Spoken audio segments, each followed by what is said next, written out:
Let me get away from the lectern. So we got together on a Thursday and I said, Dad, just tell the stories that we've lived. I'm 61 and my first picture that I can recall is Dad holding me over the side of Kia. She's awash in the lee rail and I'm a baby dangling my legs. Was just a fraction above the water by the winch there. And over the last 61 years, there's been a journey through classic boats. That's because of this man and his father as we go through. So it is self-indulgent, thank you Tony, but it's a rare opportunity to introduce my father. So this afternoon's session's a bit of reminiscing, some stories, and perhaps one of the last people who's actually spoken with Jack Logan, actually spoken with Bob Stewart, Percy Vos. And so we'll hear as close as we can from those people. Dad. Thank you.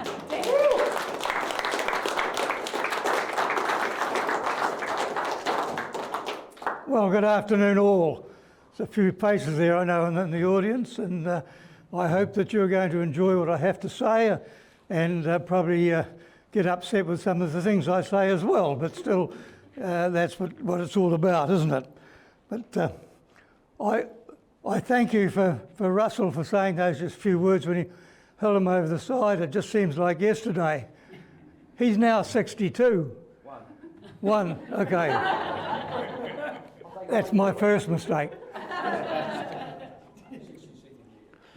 So I hope this talk across the generations is just something that you all bring back a few memories perhaps, and a few other things that certainly when I put it all together brought back a lot of memories to me.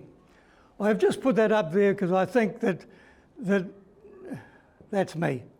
And we've got to start somewhere. We won't leave it on very long. I have people here that help me in a lot of those at the boatbuilding school and at boating industries, and they'll remember some of the things that I have to say. But I'm starting off to show you where I started. I started in that little P class up there, and capsize races were the most important things. How many capsizes you could do in a quarter of an hour. And we used to come home, we lived right on Narrowneck Beach, and we used to come home from Auckland Grammar School, tram, boat, bus, have something to eat, rush down and rig the boat because we lived right on Narrowneck Beach, and we all went out sailing. And the Auckland Tangaroa Grammar School kids were always there before I got there, so I was on a loss right from the start. But I then went on to the frostbites, and I'll explain all these in more detail later on. Frostbites, and then I'm going to talk about perhaps my favourite boat, Q8, which is a nimble, designed by Des Townsend, and I'll talk about that later on. On to a Q class, which I sailed over to Australia. That's number 2. Sailed in Australia, and we go the other way, and that's nimble there, and the Fugitive, the little Q class being built out of plywood. I then went on to the fin class, and at one stage I was so enjoyed the nimble, I kept on thinking I really want to get back into the Q class. And I went over to Des. I took a day off work, and Percy Vos doesn't know, and asked Des whether he would design me a nimble. He said, no. I said, what do you mean, no? Because we're pretty good friends. And he said, because I've just designed a 12-footer. He said, up from the Zephyr to what we call a Mistral. So he said, you can have the very first Mistral. So I worked with Des Townsend to build the first Mistral, and the reason it's number 8, he'd already promised number 1, and 8 backed, so that's why we got there. So from the Mistrals, we went to the 18-footer Jezebel, which was my brother's boat. It was my brother, Bob Salthouse, and myself, and we raced the Jezebel for 3 seasons and did fairly well. My first yacht, which held Russell over the side, was the Karamia, which was built in my garage underneath the house, and we raced that with the squadron for 3 years, and that was a 5th division boat. And I'd probably be racing up to 15 other boats every second Saturday. And racing with the squadron in those days was a big deal. You know, Saturday racing was, you got up in your whites, you sailed in your whites, and there would be 100 boats probably out there sailing. And it was just wonderful, and it really was wonderful. Then was Kitaroa. Kitaroa, it was interesting with Kitaroa. She was a 32-footer. She was wrecked going up to Kowal once, and had a new side put in her. I don't know where she is now. But I built her in 1994, and it's quite strange because halfway through it I was in the middle of, I've done 30 years of secondary teaching, and I was in the middle of doing pretty well in secondary teaching maths and technical drawing and woodwork when necessary. And I applied for a job overseas to have a year overseas with the children in England, and I got it. And I'm halfway through building this boat. So the rest of the year was pretty busy, and my father-in-law got a boat for a year for nothing. Then it was on to launches. Piramai, a little launch, it's down in Nelson. My father's Kia Riki, which was still going, we sailed that tremendously. You know, I'll say later, with the K class, I've worked on about 10 of them. And don't believe everything that's in the book, that's all I say. Right, so we again went on to Linda and Rawini, but more about those as we go through. I was at Auckland Grammar one day and I was hating it, absolutely hating it. And suddenly the door goes and I'm in class and so forth, and who should walk in but the principal? And he walks in and he says, "Robert Brooke." "Yes." "Would you come outside, please?" I came outside and there's Dad. "Oh, dear me, what's wrong?" And Dad says, get everything, you've left school. And I was taken down to Percy Vos's and introduced to Percy Vos, and I started the next day. It was quite interesting, and I suppose those 5 years that we had, oh, really good, really good times. There were people there that tried to make your life as miserable as possible as an apprentice. It was their job to see that the apprentices were just nothing but scum, and if I saw them now, I'd tell them so too. Others there, I was very lucky. I was one of 5 apprentices, and the leading apprentice was Frank Pellin. We all know Frank Pellin, the designer and builder. And Frank was a character because of the 5 apprentices, I think Frank and myself were the only 2 that were interested in boating. The rest were there for a job. And my life and my thoughts are, you don't go somewhere for a job, you go somewhere to enjoy it, and that's your job. But I enjoyed it very much, and I got to know Percy pretty well. Percy didn't do any work on the place. He lived up the stairs, and for those that have been to the shed, how many people have been to the Percy Vos shed? Okay, well, he was up the top of the shed, and so every now and again the door would open and Percy would look out and just see what's going on. And when we were building clinker dinghies, if as a junior you held the dolly, so I held the dolly, and we'd be put away. And you know, if you hold the dolly properly when you're riveting a boat, it makes that lovely click, click, click sound. If you rivet a boat and the dolly's not on there, it makes a boom, boom, boom, boom sound.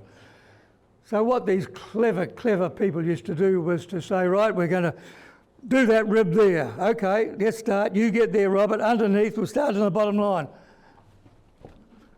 Bang, bang, bang, bang, bang. Percy Vos would come down, get on that bloody nail. He says it's no good unless you do. And that's the kind of thing that taught you well. And I learned so much about clinker dinghies there. He was just wonderful. And one day I said to Percy, I want to build my first frostbite. It was the Frostbite 15. Can you just tell me, where can I get some timber? Now, don't forget, I'm only 15 and a new guy. And Percy says, well, what do you want to build? I said, I want to build this frostbite. And he said, oh, I'll give you the timber. And I said, oh, okay. He said, come in on Saturday. And I went in on Saturday, and Percy took me down and he showed me some 12 by 3s. You know, this is imperial, not metric. And he said, now if you get those out and you'll cut them on the bandsaw, all good. So I spent the Saturday and Sunday cutting up my planking for the frostbite and so forth, and Percy wouldn't let me pay for it. And I've never forgotten that. And he was absolutely wonderful as a person. You know, he wasn't one of the boys. He was definitely up there, but we started building a clinker dinghy when I was about my 4th year. I built about 8 clinker dinghies at Vos's. At a P-class, I built a P-class, first one he'd ever done. And Percy said, Robert, a clinker dinghy, it's a 12-footer. Would you go and get a knee from under the bench, a Pahutakawa knee from under the bench? And I said, okay, yeah, so I got it. He said, I cut it down to the size of 1.25 inches, 1.5 inches, and let me know. Great. Anyway, Percy would say, get this knee out of there and bring it up to me. And what am I doing? Oh, we're on to dinghies anyway. And I would cut it through the thickness there and take it up to him, and he would get a piece of chalk and he'd mark around that there. Okay, that's the size. Make it, you know, the size inside to what you want. So I'd make the stem up, and that was the stem, and he'd put on the backs on it and so forth. And then the transom, you get a piece of carriage, join it together, and you'd go up and draw the stern around, and you had to get it the same on the other side, which you normally did. And then you'd set the boat up on the mould, and you'd build it. He'd build no frames in it at all. Percy never put frames in it. He'd just do each plank, and each plank that you did, he would come down and just pull it a bit here, or push it a bit there, and explain why he's doing it. And you'd plank the boat up, no frames at all. And it was great. It was great. And then ribbing it, it's funny, this morning I was down at Taikati Yacht Club, and some frostbites down there, and a chap came up to me and said, oh, we're ribbing a frostbite, and it's taking forever. How long did it take you to rib a frostbite? And I said, an hour. And he said, but hang on, how do you get an hour? I said, well, you have 2 people on one side and 2 people on the other side, and 1 person passing the ribs in. And they steam them, and you put them in, and away you go. Oh, he says, we've been ages over this and doing it and so forth. So it's the things that you know and so forth, and as I say, no frames, and building a clinker dinghy, and they were beautiful clinker dinghies. He taught me everything. Since then, clinker dinghies have been my love, and I've built, I'm not going to tell you how many, but there's a lot of them. And so we built a lot of clinker dinghies, and then I was very, very lucky to be involved when Sapphire and Katrina was built. Katrina was built, the K-class, and I was able to work on that all the time from start to finish for, who was the owner of Fair, Jimmy Fair.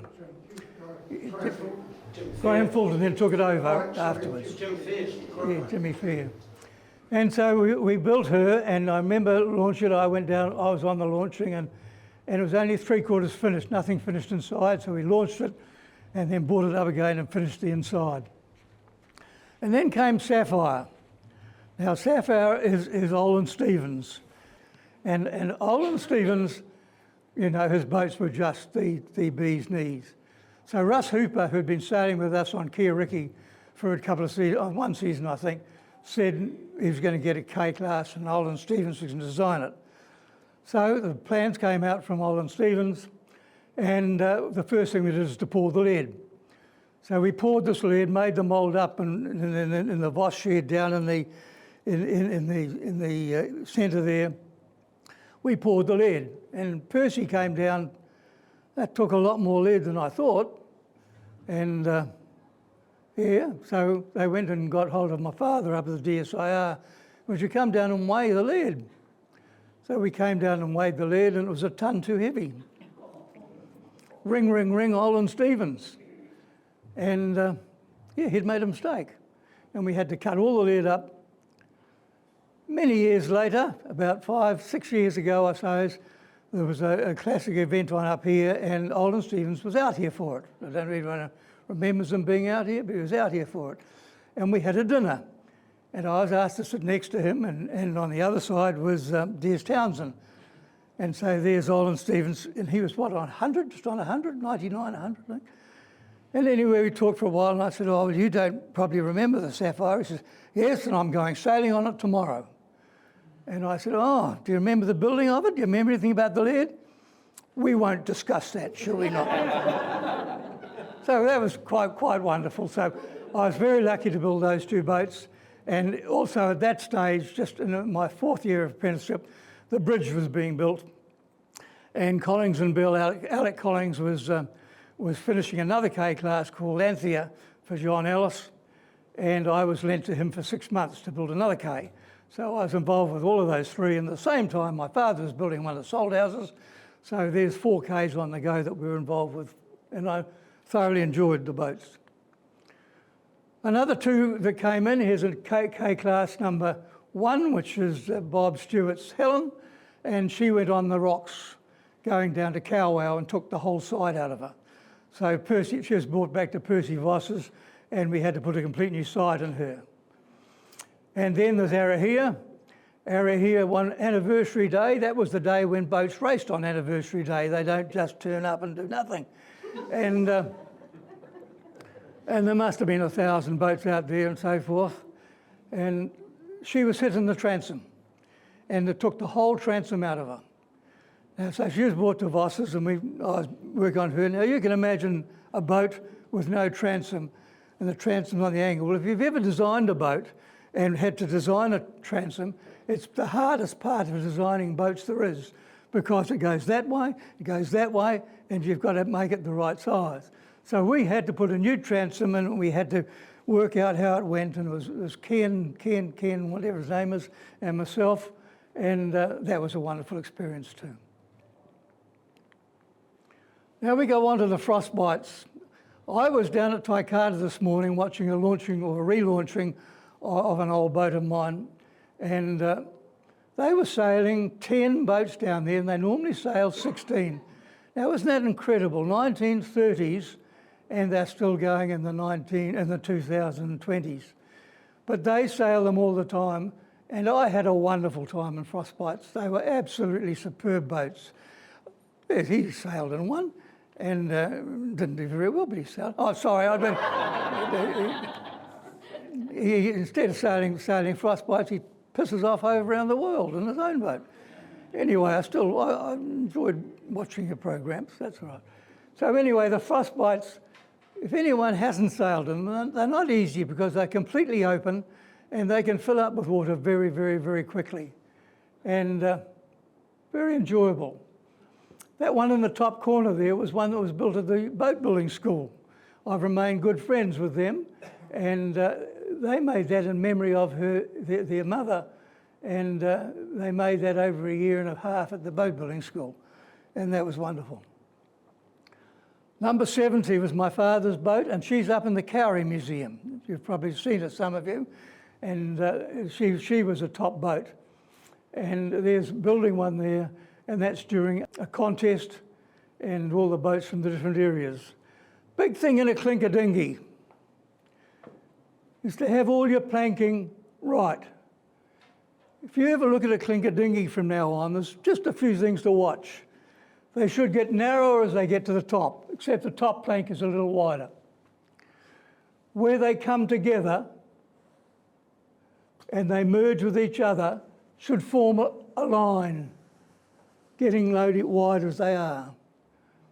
It's the one thing that makes a clinker dinghy a clinker dinghy. Otherwise, it's always, as I was concerned, it's a bit of amateur.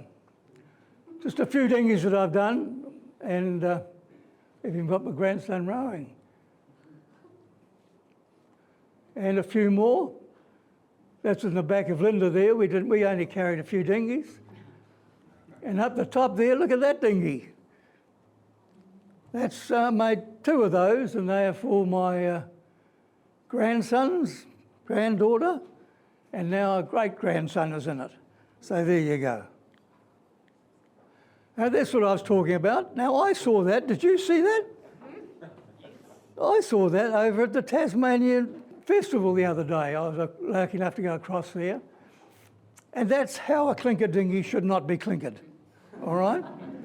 That's not a good thing at all. Then we went on to the sunbursts. In 1964, the Weekly News was around, and Dad had been asked if he'd design a boat that could be rowed, sailed, and motored.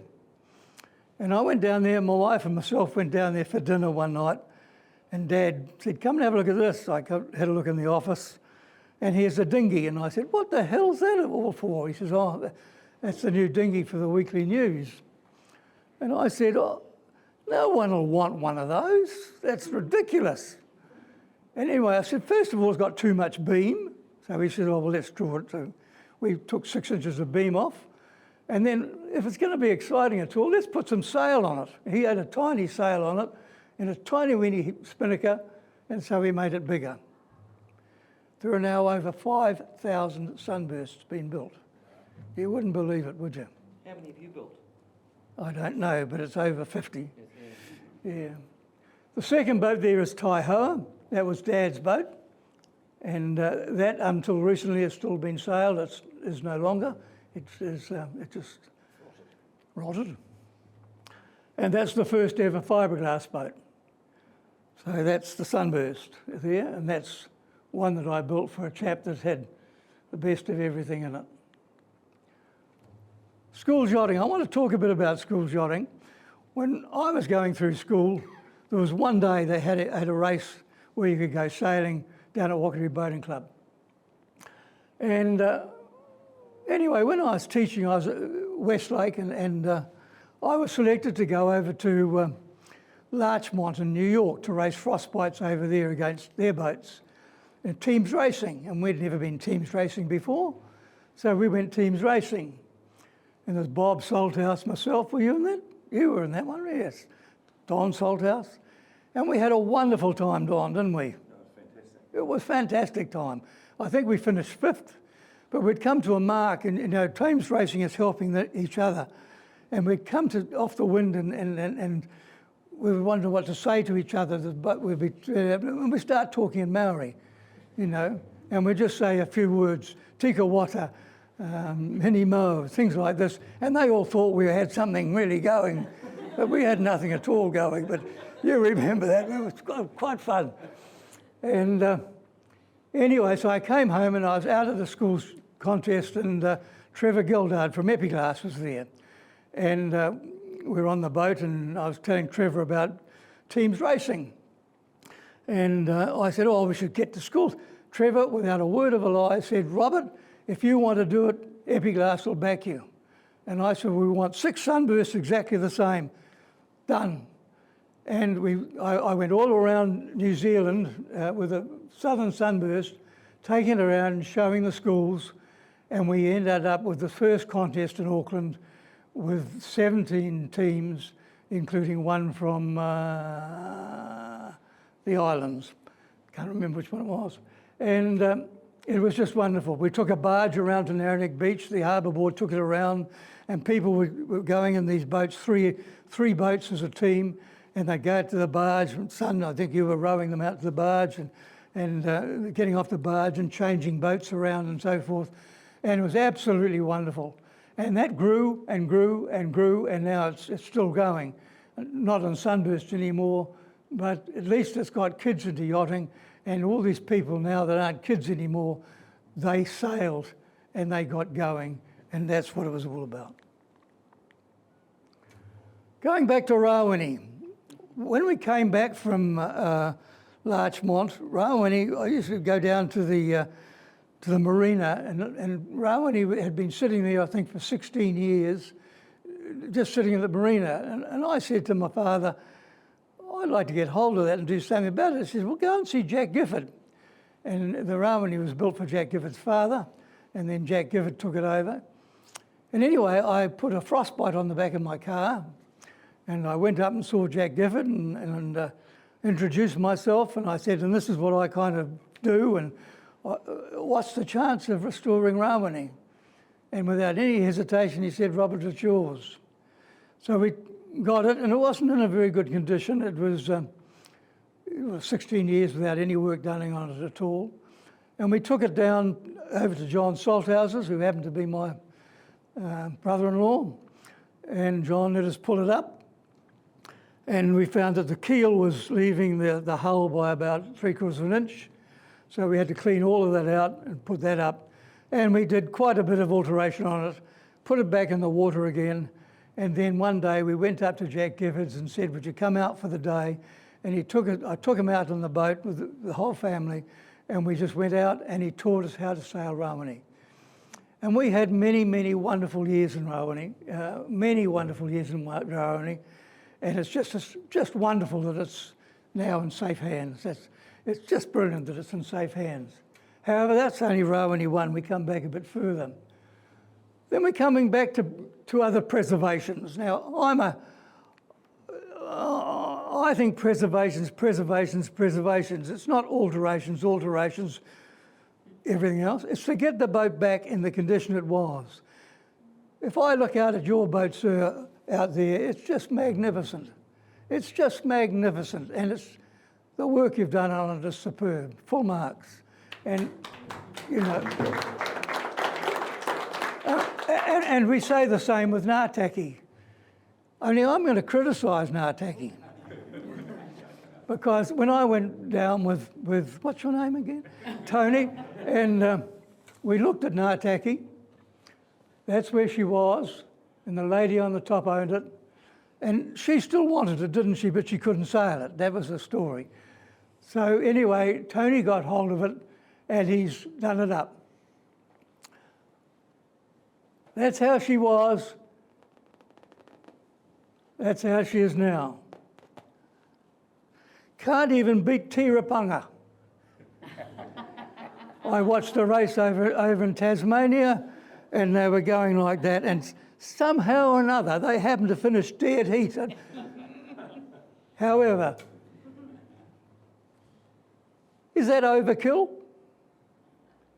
Think about it. It's just something that 3 people have said to me, and it's not what it used to be. I'm very happy with it. But you've just got to watch your restoration when you do things. You know, it's very easy to say, oh, we'll just fill the seam here and we'll fill the seam here. And, you know, glass is pretty good. And yeah, in some cases it's excellent, but other cases, no, it's not too good. And then we go to the boat on the left, which is Wainamu. And she was brought up to the boatbuilding school and rebuilt. And she is now owned by Keith Logan, Jack Logan's son. What? Wairiki, what did I say? Wainamu. Sorry, Wairiki. And so she's in beautiful condition, and she has been brought back to square one. There's Linda. Russell and my other son, Michael, said to me, Dad, Linda, there's a photograph of it in a magazine. This is not very good condition. Should we go and have a look at it? No. I was teaching at the time and then got a phone call after school, and Dad says, I want you to come and look at a boat. Last time I'd seen Linda was Uncle John had it for many years, and when you're a little fella, this is a big ship. I mean, we have monster boats now, but back then this was a big girl. So we go down to the back of Birkenhead, and I don't know if you've ever been down there, but some tributaries that run up and into the arm. And we met Dad there. There was myself and Mike and down. This is a boy's dream, actually, in many ways. Down through the mangroves into the shed, covered in this tin iron, is that there. So you come like that, and you could see the outline, like someone had sketched it, like this. So we're walking around it, and I remember leaning on the gun like this, and Dad was as excited as hell, and he says, "Well, should we do it?" And I said, "Well, can you do it?" And he said, "Yes." And then I wrote the cheque. There were 2 people who had come down from Whangarei, and they were sitting in the bottom of the boat, and they said, well, it's just a pity she won't go back in the water again. She had a Detroit 2-stroke engine in it, but well, it wasn't in it, it was one side. Anyway, we looked around, and as Russell said, by the time I got home, they'd bought the boat. They bought the boat for me, and we sold Piramai, the little launch, and we spent 5 years doing it up. Well, it was probably the most wonderful thing I've ever done. The boys would come out and help with the ribbing, and then one of them would bring their friends out, grandchildren there, and they learned how to re-rib the boat. And we made one decision at all, that if we were going to redo it, it was going to be done exactly as Cole Wilde had designed it. Then we came to do the cabin top on, this little cabin top here. And we'd made it up, and we sat it in place. And I said, well, I wonder if the cockpit is big enough. Let's just shift it around a bit. So I stood quite a bit away from the boat, and we shifted this thing around, about a foot at the most. Anyway, shifted around, and that's it, right there. And it was exactly on the design mark. So it was a wonderful rebuild, and when we launched it at Salt Houses, it was just a magic day. And there she is. And I don't think you could get a more classical boat on the Auckland Harbour. She's a very classical boat. And as you can see, eh? Yeah. Russell's got it. Russell and Michael own it now, my other son, and it's up at Kerikeri, and it's on piles up there. But as you can see, that's her original, and that's her finished, and there's no difference. Then we came to Rawene 2. Got a phone call. Dad, we've had an accident. Someone hit us on the starting line. And they took a bit out of the side, and I think it was the side here, wasn't it, Russell, just out of here? Anyway, so we brought it home and completely rebuilt the deck and the gunnels and whatnot, and took it back to square one. I won't say it too loud because Tony's got it. There's a few little things that are wrong with it still, but we won't talk about those. But Might be it was at the end of the problem. It was all rotten down here, Tony, but we just left it there. Thank you. And so anyway, that Rawene, with my boys and myself, we had a ball. And she's a beautiful boat, still is a beautiful boat. And I quote one of our best boat designers and builders, Des Townsend, it's the nicest boat that Logan's ever built. On one of my trips I had to go across, when I was working for the boating industries, I had a phone call from Nova Scotia. Where the hell's Nova Scotia? Oh, in Canada. Oh, yeah, okay. They liked our program because I had put all the apprentices. When I went there, the apprentice system was collapsed and there was only about 20 apprentices. When I left, there were 550. But I went around all the boat building yards, all the boat building people, asked them what they wanted, what did they see right, and all they wanted was hours again. And so we redesigned the program and it all worked well. Anyway, Nova Scotia heard about it and they sent a team of 7 people out to see me. And I put them up in the yacht squadron and I started to tell them about it.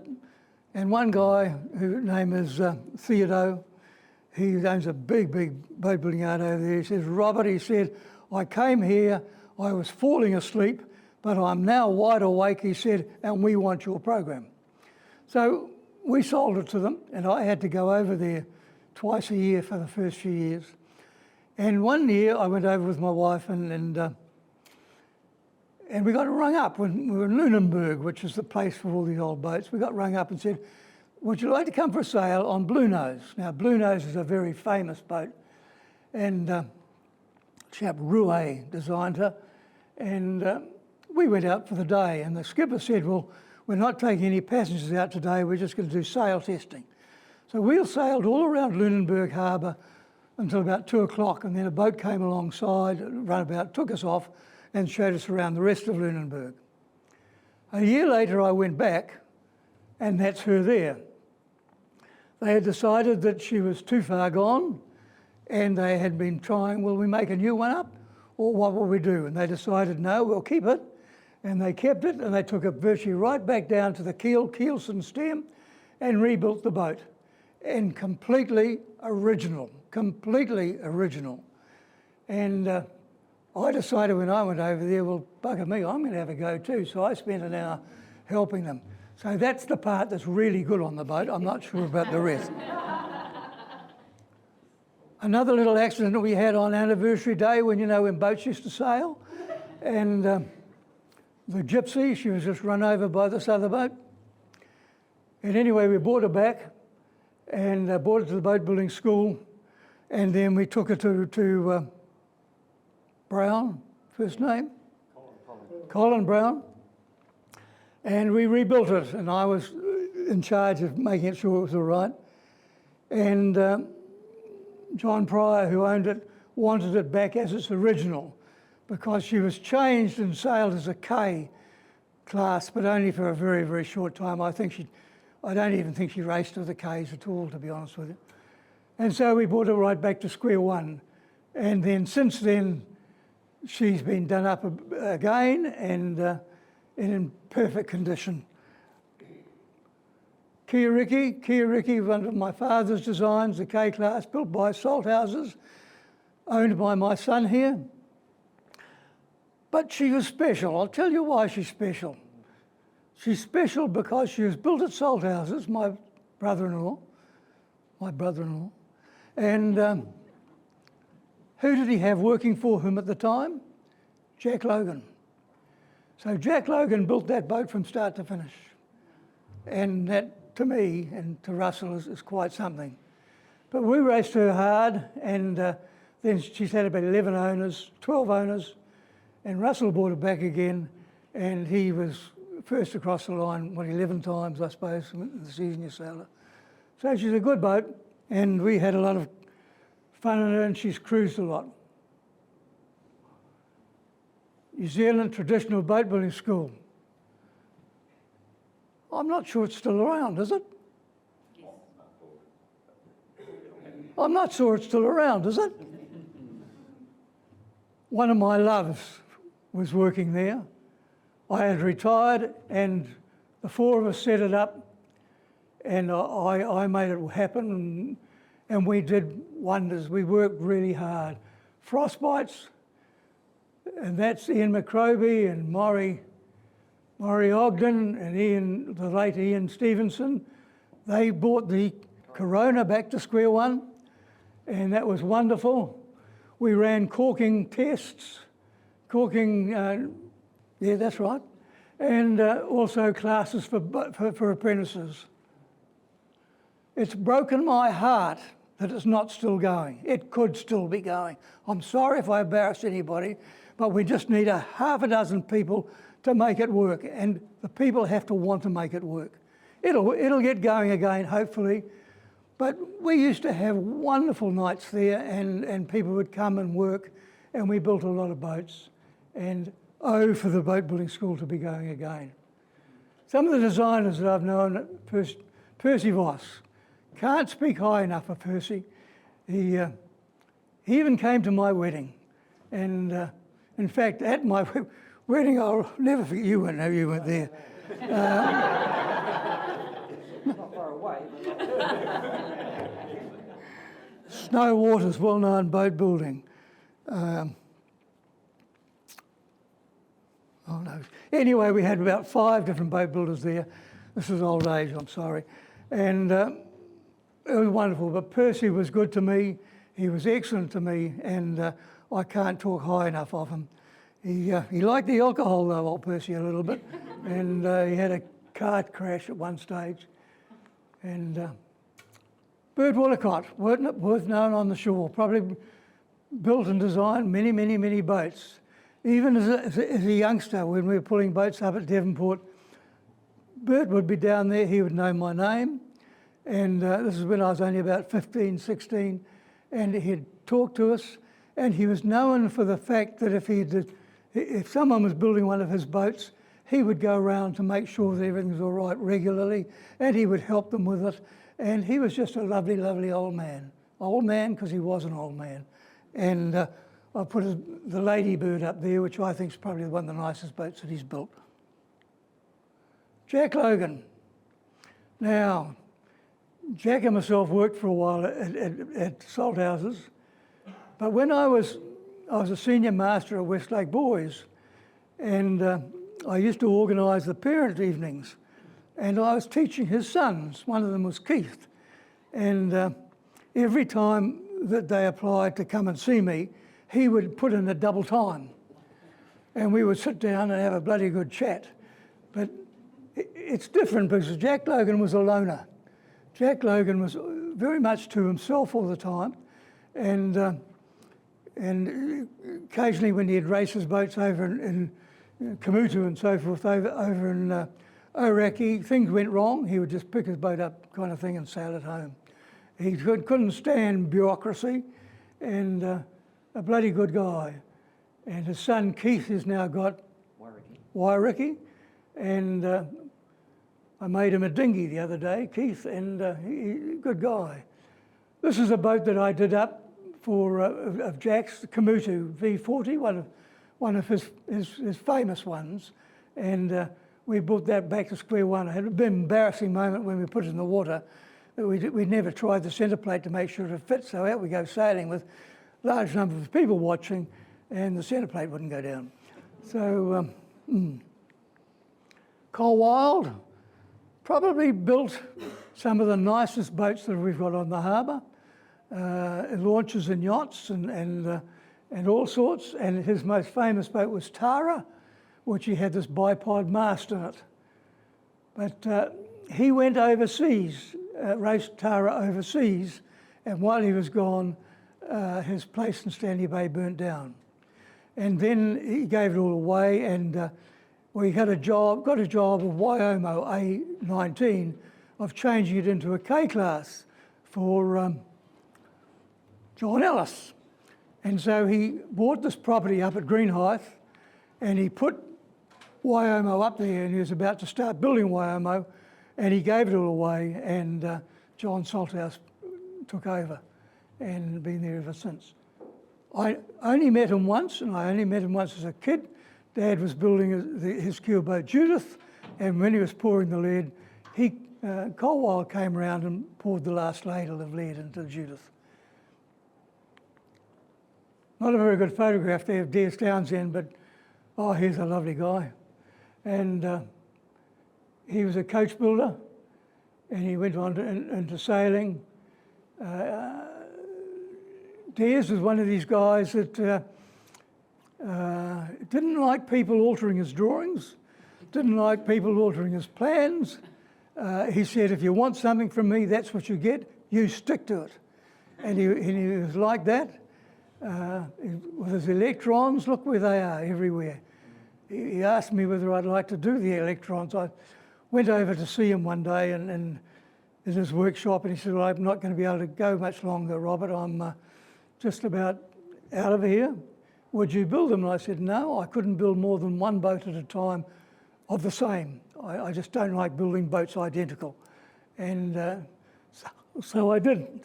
But I went over to see him on his last day. He was alive, and he said to me, Robert, he said, thank you for being a friend. Exact words, thank you for being a friend. I've always admired you. I'm going to tell your father when I see him very soon. You know, and Diaz was just wonderful. He was just a wonderful guy. Do you know that guy? No. Okay, John Salthouse, my brother-in-law, 1956, I think he started there. Do you remember? 56? I weren't there then. No. Anyway, we were Wakateri people, and he suddenly took a liking to my sister because we lived on the other side of Narrowneck Beach, and the walkway was down there. And it always seemed to be that when John walked down from his place up the road, my sister happened to be sitting on the outside, so they always stopped to talk. Anyway, he asked me whether I'd give him a hand, and I said, what's that for, John? He said, I'm building a new shed out at Greenhithe, and I want someone to paint all the corrugated iron. So there were about 5 of us, Peter Walker, myself, and a couple of others, went out and we painted all the red-leaded corrugated iron out at Greenhithe. And He started out there building Valhallas and small boats and bigger boats, and I don't think anybody could have built a better boat than John. I think he's pretty good with his boating. This was his love of his life, his last boat called Echo, and he sold it off on the condition that when that chap that he had it didn't want it anymore, it would be sold back to the family, and John's son has just bought it back, so it's back in the family. Bob, Dad. Bob and myself used to sail in the frostbites together, and then we sailed in the 18-footers together, and then he worked for salt houses. At one stage there, he was living just up above the salt house boatbuilding yard, and it was John and Bob and myself were working out there, and we had a lot of fun. And then he started up in his own salt house marine, and his drawings and boats, Corsairs and Cavaliers and all those boats are everywhere. So he's done a lot of... Bob Stewart, I first met him when we were racing the K class, and Dad always used to say to me, he's the most incredible guy. He knows where every shift is and where every bit of wind's coming from. So you don't go very far from him. And Bob had only one eye, and he designed his boat, the Helen, of course, and then the Stewart 34s, and then there's a lot more boats around that he's done. But he was a very quiet sort of a chap, and yeah. What's that boat? Don't know. Well, I put down there is probably one of Charles Bailey's better boats, one that he likes. Now, I'd never met Charles Bailey, but my wife was a relation, a Bailey relation. And one day, one of her relations came around with a dinghy for me and said, this is one of Charles Bailey's dinghies. He made one for each of his family, each of his children. And so I had to fix it up, and I fixed it up, and I said, well, if you ever want to get rid of that, I'll take it. But no, but my wife said to me, she said, well, that's a bit of a hint, isn't it? Why can't you do that? So the first one of these was built. And this was built for my family, for my wife.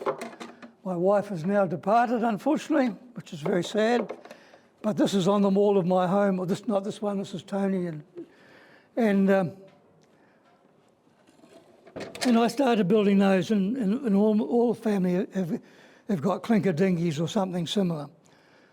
So I never knew him, but the Logans and the Baileys in New Zealand are really, really well known, of course. My father, my mother, Tony Yates at the back. Dad was a scientist. Dad set up the Department of Scientific Industrial Research in New Zealand. And designing boats and building boats was just a love of his. And he never ever charged for any of his designs or any of his boats that he built. And he designed over 250 boats, with the biggest ones being the Spirit of Adventure and the one over in Jaifeng overseas. But he had a skill, and he was a bit strange as a father. He was the kind of guy that his brain was always ticking over. If you ever asked him a question, I'll get to it in a minute, Robert, you know, and he'd come back to us. But yeah, good father. See that? Just to finish off, this was a boat that I saw in the Tasmania Festival a couple of weeks ago. It's a clinker dinghy, would have been about that long, with a steam engine in it. I was absolutely taken by it. And anyway, I asked who the owner was, and he said, oh, he'll be here in about an hour. So I went away and came back.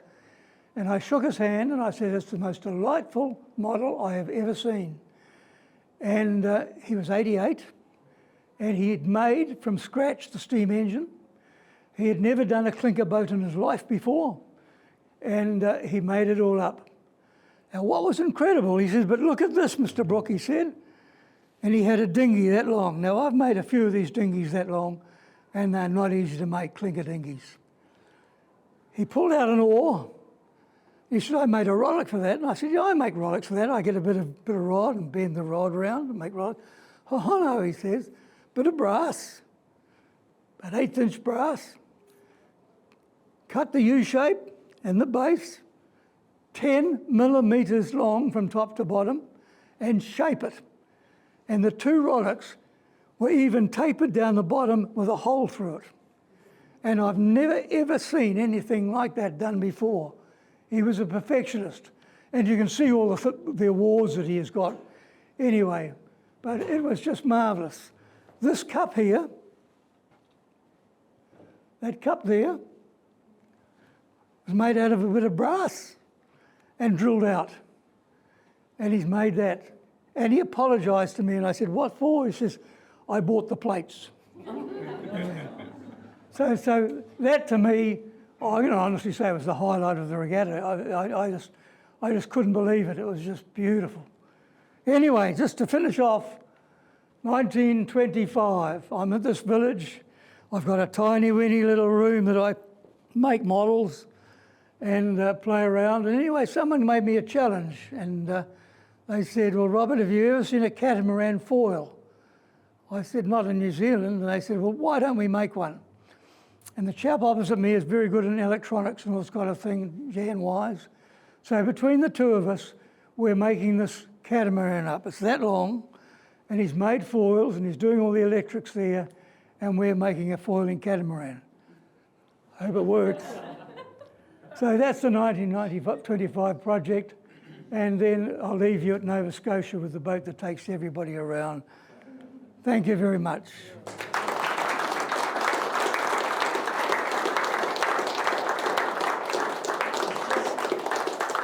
A couple of contexts, it's not about me at all, but there's a couple of things that over 60 years you notice. One is how fast Dad could build a boat.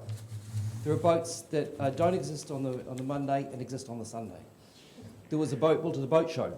I know you kit set it up, but there's a Sunburst completely built at a boat show, and these boats just appear. And I think we learned, it's not about long time. It's just fast, and come home from work. So all of that's happening while you're working full time as a teacher. As a senior master in school, the speed of the old craftsman is something to behold. The other thing that I think has been interesting in our family, and you touched on it with the frostbite, is the eye for line. And this is amongst artisans who I don't think there's any written rules around this. It's just something they know. Dad doesn't see the varnish, the gloss, or anything like that. He sees the shape. And when we were kids, we'd walk along marinas, and he's pretty blunt, as you know, and go, that's a shocker. That's a shocker. that person knew what he was doing. And he'd stand off in the quarter, especially shears, like that, and he'd know when the boats actually looked right. And I think we have to be careful while we're videoing this in history, that although boats are all special to us as owners, they aren't all brilliantly beautiful boats. There are some that stand out because they're right, and that's the kind of words you'd use in around that. With cold while, even running your hand along the tow rail, and Dad would say, oh, that's just been routed. That's not right. It's not flat. It has to be shaped and speed. So that was really huge, is that eye for line, that kind of secret thing inside. And the last thing I'll share for you, when we were doing Linda, it was 4 years, you built 1 frostbite at the same time, 2 dinghies, 2 rocking horses, helped me with Karamea, teaching a full-time job as well, going on while he did that boat. And it got towards the end, when he was a young man, had an accident at the slipway at Salthouses, and the boat had fallen on his back. And every so often, that's been a little bit of an issue. And carrying a piece of plywood up onto Linda caught him and hurt the back, and we said, well, the boat's got to go in the water now, 4 years later. So I said, I'll caulk the bottom, which was awfully, I'd never done that before. And Mum and Dad used to look after my kids, so we'd go out after, pick them up, and I'd go out and do an hour.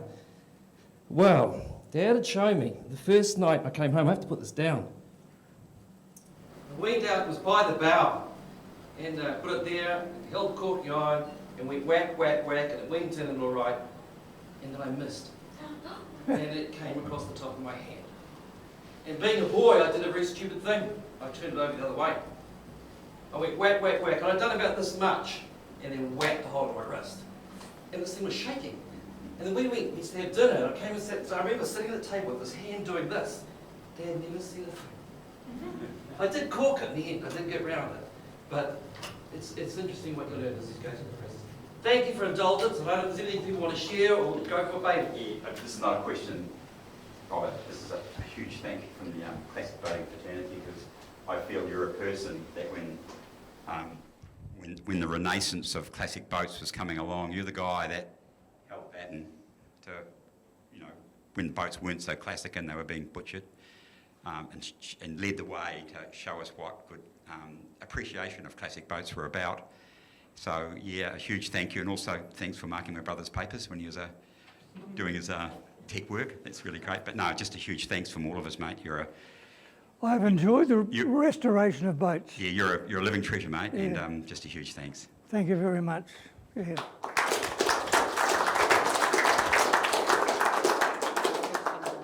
So I'm Richard Cave. I've sailed on Katrina for a number of years, which has actually been a fantastic part of my life. A naive question, when I look at the overlay of the K plans, there's quite a bit of variance, but I've never understood why. Dad drew up all the Ks on one design, on one sheet of paper. And there are 8 that he did, and they're all quite different. And everyone sees things differently. For instance, Sapphire, which is supposed to be the K, going away on it's no good, because when she anchors, she rolls like mad. And you sacrifice that for something that was good in racing. But all the Ks were different.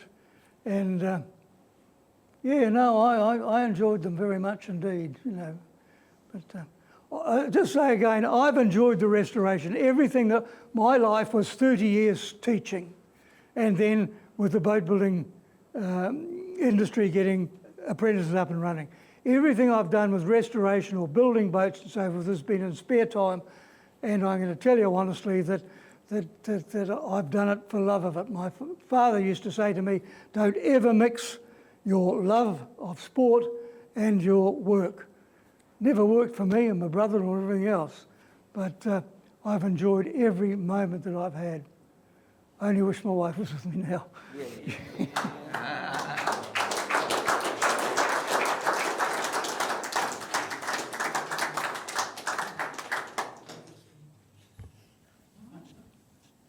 Thank you very much. Thank you, Russell, and Robert, thank you. It always came with great risk that I invited Robert here to talk about restoration and the quality of restoration and the finished product. And as you could see, you have to take the highs with the lows, and I sat there squirming as he critiqued Ngātaki and Rawene. But Robert has been an incredible help to the Tino Rawa Trust. He's entrusted us with boats that were very precious to Auckland, and he has always been available for a phone call and a wealth of knowledge that we've always reached out to. And he, as you can see today, always happy to share his wealth of knowledge, and we're extremely grateful for that.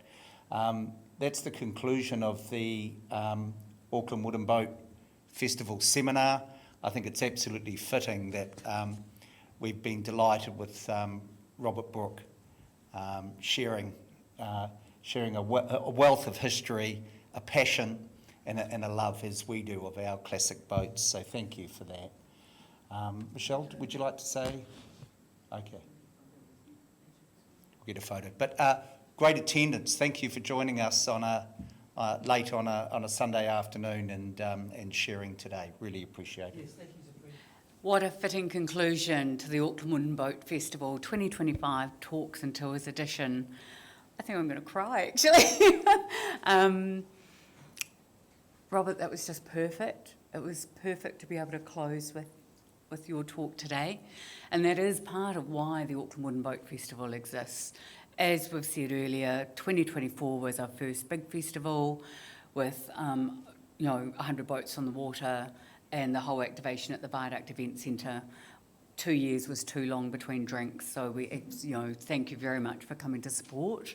The Talks and Tours edition. So Tony and the team who've put all this together, Alison from the Maritime Museum, Perpetual Guardian, Andrew and Charlotte for providing some funding, as well as Tātaki, Auckland Unlimited, and of course all of you who have come here today as well. Thank you very much, and we look forward to seeing you in 2026. Thank you.